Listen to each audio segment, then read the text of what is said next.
Aloha, fellow surfer tribe. Surfer Joe here, stoked to be part of the 10th anniversary of this, the Honolulu Surf Film Festival. Let's go on inside and let's go surfing. I have one more question for Clyde, and then we have a special treat tonight. Clyde is going to share something very special tonight after I ask my one question, and then after that we'll open it up to the house. Okay? Clyde, you are tied to surfing through a lineage that travels back in time when surfing was the sport of kings. It is immersed within you genetically, woven through your very DNA. For you, surfing Waimea Bay is surely a connection that is complexly intertwined. More so than others that entered the North Shore arena long after your ancestors. Tell us, what does it mean to you when you surf the bay, Waimea Bay?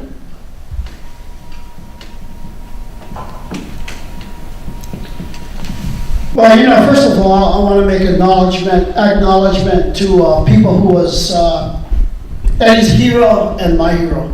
And they're right here on this stage right now. Peter Cole. We used to go down to the Shell in the 60s, and we used to watch Bud Brown's big wave movies. And there was Peter Cole charging all the time. And me and Eddie, we was trying to look for one Hawaiian, because everybody else was Holly guys, right? Greg Doyle, Stan, Mike Doyle. So me and Eddie trying to wait for the Hawaiian drop in, right? And there he was, Kimo Hollinger.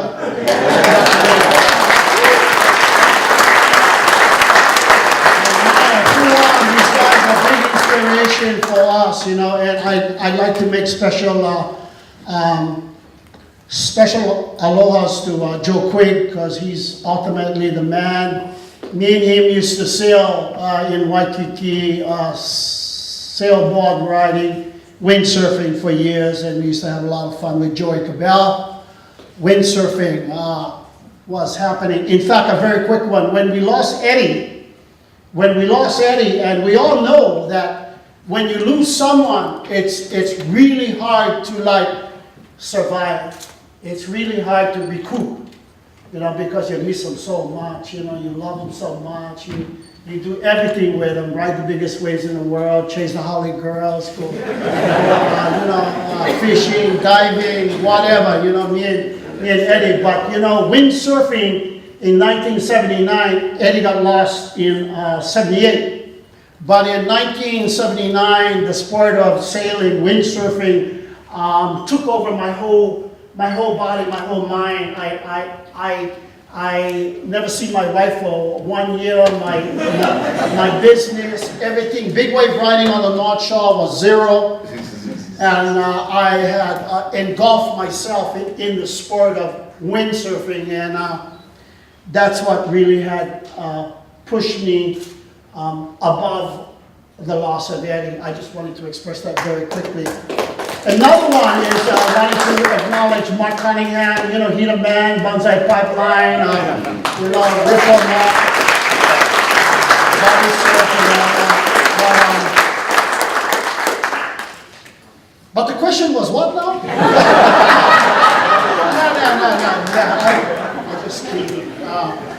Waimea Bay is, again, watching all the big dogs, Greg No with his black and white striped shorts, and Eddie with his red and white shorts. And the day was 1967, November 19th. And I'm calling it Wednesday, but guys tell me that it was Tuesday, but I'm saying Wednesday. November 19th, 1967. That day, according to me, Uncle Clyde, was the biggest rideable day at Waimea, all the way up. You got to get this one, all the way up until the last Eddie we had, which was a year and a half ago. we actually have a picture of Eddie where his board is 12 feet long and it goes down the face of the wave like 7 times. You know, so big wave, 1967.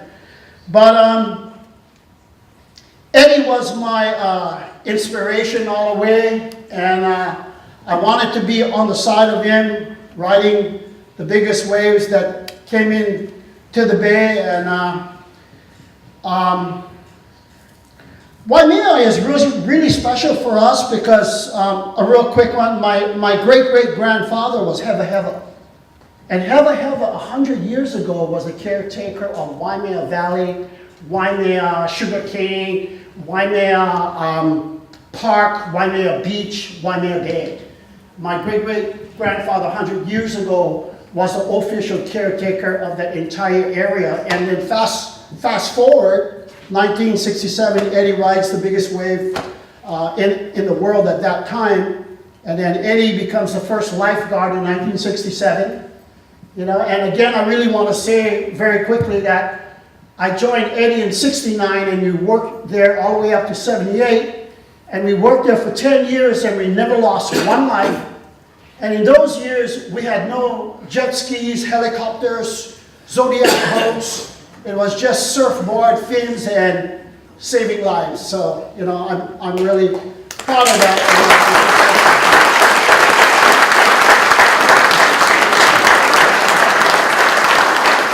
Okay, you got something special to share today with us, I know. So we should be rolling now?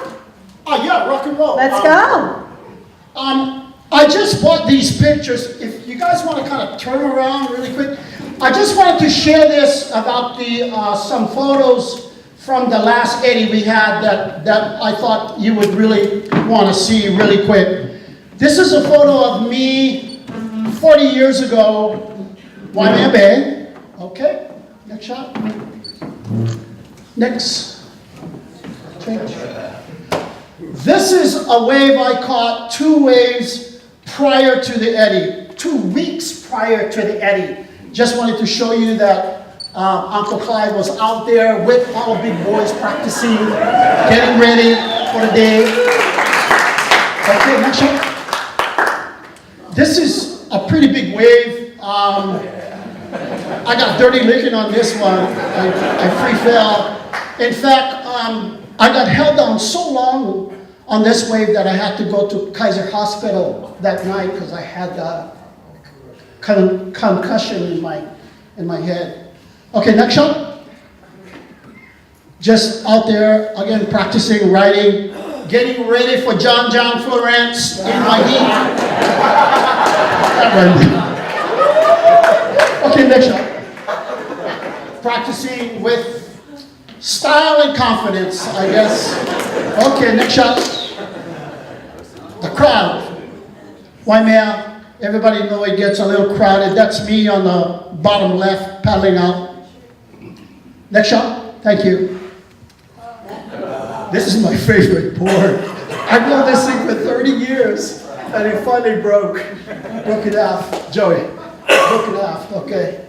But you know, as you can see, walking with confidence, getting more juiced up. Okay, next. Uncle Clyde is the only one in the Eddie that gets to ride the tractor from the lifeguard tower going down to the right side. John and all the boys, I gotta walk. Uncle Clyde get the special treatment. But what's really chicken skin about this whole trip is that as I'm coming down the beach, the 50,000 people is standing up and they're screaming, Uncle Clyde, Uncle Clyde, Uncle Clyde. And what they're really doing is really jacking me up more. So, you know, that's good. Oh yeah, this is Ian Masterson. And this guy following me is chanting in Hawaiian, you know, go get him, Uncle Clyde, and so forth, in the Hawaiian language. Okay, next shot. Okay, my first wave, you know, I just want to say, Peter and Joey and Randy, that I trained really hard for this. You know, I was training for 7 months. running miles and miles, paddling out with sharks and whales and everything. No, really, seriously, when you do this kind of stuff, you got to get psyched up mentally, you know. So anyway, my plan was, no matter what happens, the first wave come in, the first big wave come in, I'm going. Uncle Clyde is going, you know. So me and John is out there, me and him is just jockeying, you know. So we look outside and this wave is coming and I just swing around, boom, I'm gone. I drop down 10 feet, my whole fin comes out of the water. The most worst thing that ever could happen on big wave riding. So anyway, and then I dropped down 10 more, well, actually I brought the board back, I shoved my fin back in and it actually got back in the face of the wave. And then I dropped down 10 feet more, and then the fin came out again. And then this is what happened. So, okay. Okay. Triple tear rotator cuff, 2-inch hole, 5 screws, 9-hour surgery, 9-hour recovery. So, I'm ready to go now. Gotta write one more big on that. Okay, thanks. Okay, next shot. The closeout. John is on the right, gone. I'm paddling with one hand after that first wave, okay?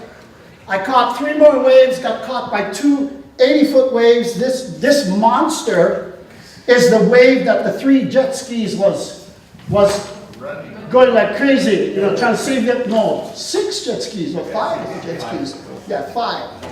This is the same wave now.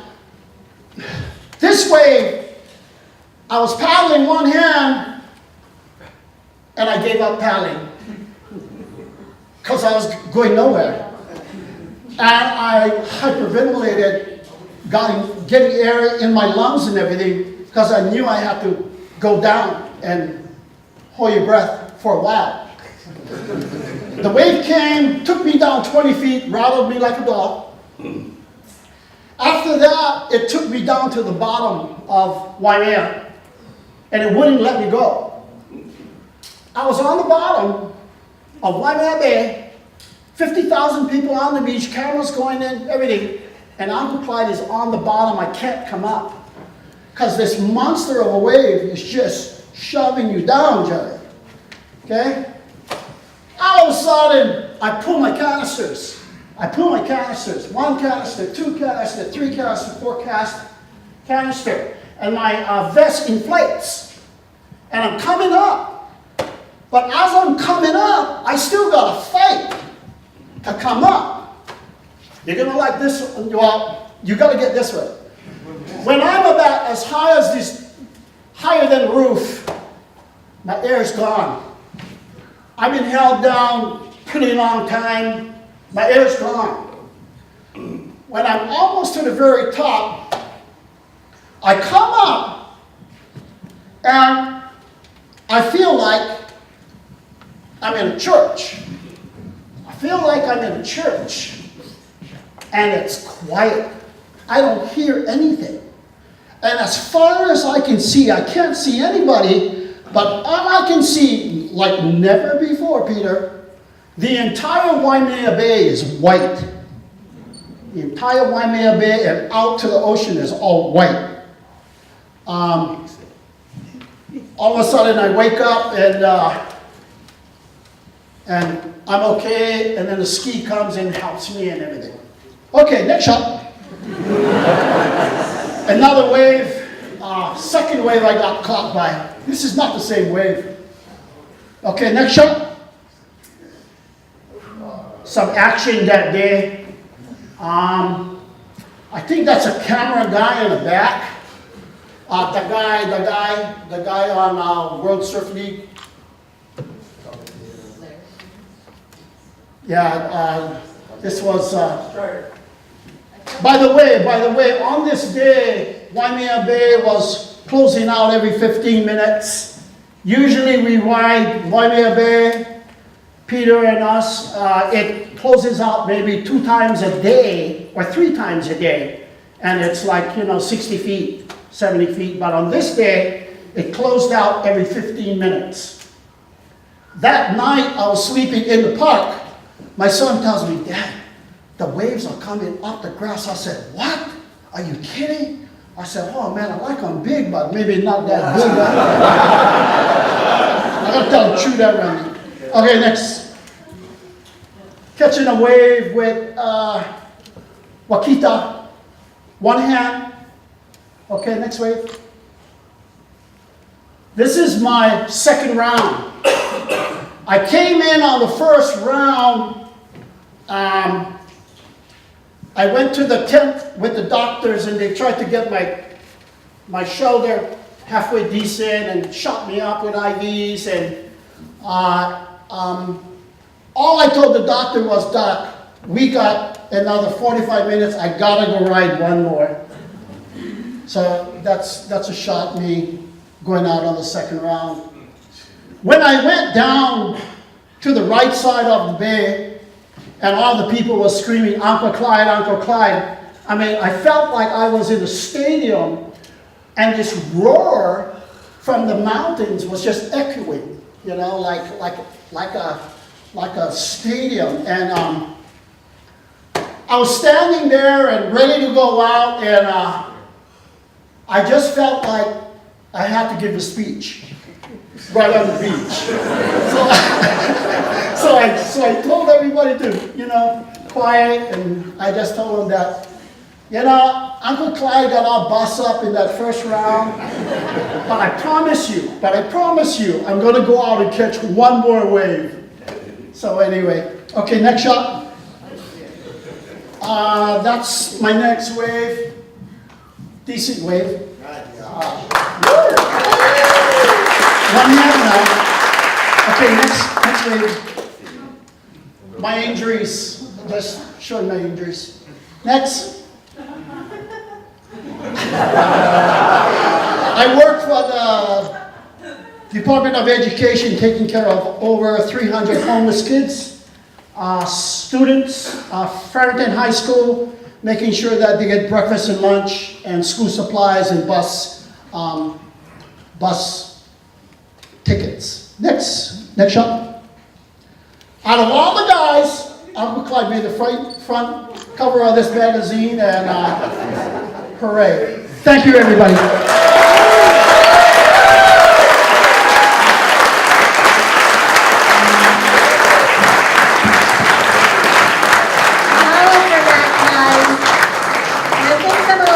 First time ever been shown? You were telling me yes? So it was a real special treat tonight to see those. Thank you. Mahalo nui loa.